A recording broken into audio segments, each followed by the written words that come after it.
झल जाना ससुरार जाबे वो, मई के असन मंजा तैहर कहाँ पाबे वो, मई के असन मंजा तैहर कहाँ पाबे वो। बोल झल जाना हो,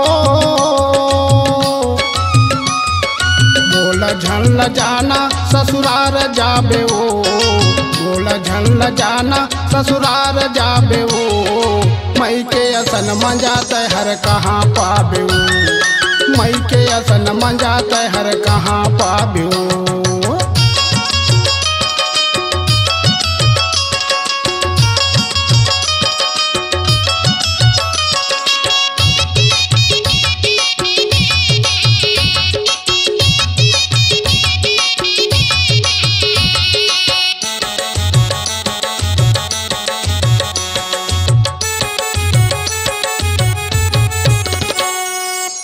तोला मैं कहत हाव मोर तीर माया ले, तोर मोर माया ला एक मन बढ़ा ले।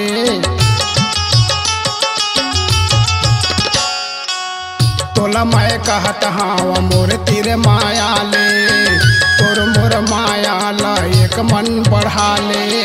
हंसले गोटिया ले नहीं तो तरस जाबे वो, हंसले गोटिया ले नहीं तो तरस जाबे वो, मोर सही मयारू तैहर कहाँ पाबे वो, मई के असन मंजा तैहर कहाँ पाबे वो।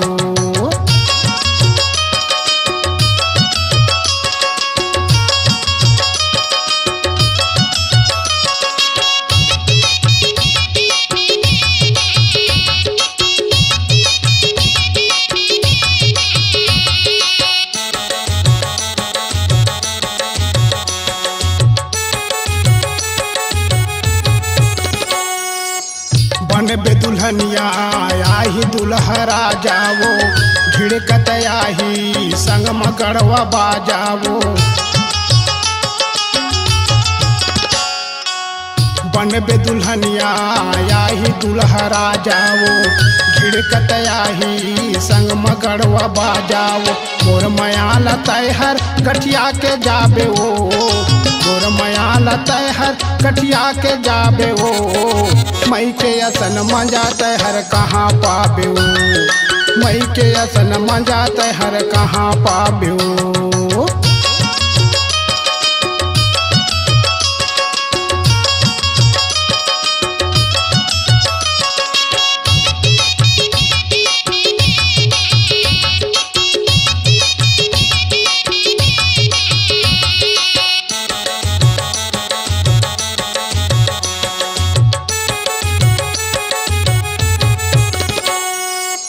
देहू नंबर मोबाइल माँ गोठिया बेवो, बचपन के सुरतया ही वोहुला बताबे वो।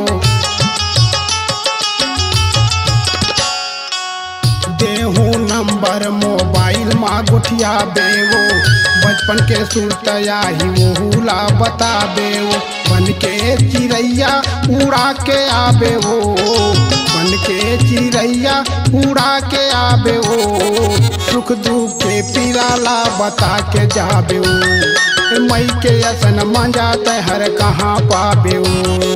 बोल झल जाना हो,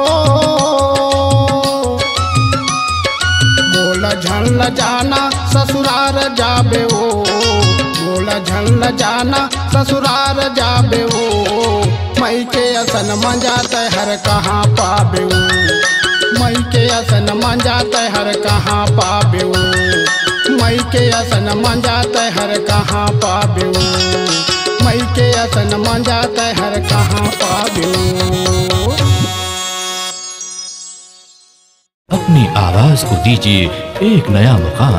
डिजिटल रिकॉर्डिंग की दुनिया का जाना पहचाना नाम स्वरांजलि, जहां गूंजती हैं ध्वनियां अपनी माटी की सौंधी सुगंध के साथ। छत्तीसगढ़ी संगीत के विविध रंग जो पहुंचाते हैं पूरे प्रदेश में डिजिटल रिकॉर्डिंग के संग। स्वरांजलि स्टूडियो, नेमीचंद गली नंबर 2, गंजपारा, रायपुर।